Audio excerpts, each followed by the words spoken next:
দেখে হয়তো অবাক হচ্ছেন, কিন্তু অবাক হওয়ার কিছু নাই। আমাদের মতো সাধারণ জনগণের সেবা করার জন্য ব্রিজ, রাস্তাঘাট, নদী ভাঙ্গন রোধ, গরিব অসহায় মানুষদেরকে ত্রাণ সহায়তা দেয়া, জনগণের ভাগ্য পরিবর্তনের জন্য তাদের সরকার হতেই হবে এবং জনগণের সেবা করতেই হবে।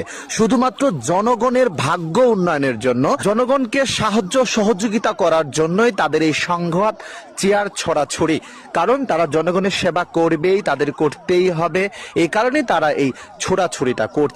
দিন শেষে আমরা সাধারণ পাবলিক, সাধারণ মানুষ যারা আছি, তারা তাদের কাছ থেকে কতটুকু সেবা আশা করতে পারি, তাদের কাছ থেকে কতটা উপকার আমরা আশা করতে পারি দেখেই বোঝা যাচ্ছে। দিন শেষে তারা আমাদের সেবা করবেই করবেই করবেই, এতে আপনি আমি বাধা দেওয়ার কেউ না।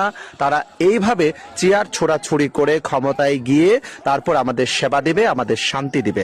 ইনশাল্লাহ তাদের এই চেয়ার ছোড়াছুড়ি কবুল হোক, আল্লাহ কবুল করে নেক, তাদেরকে হায়াত দাস করুক, তাদেরকে আরো বড় বানাক, যেন আমরা তাদের সেবায় উন্নতি করতে পারি।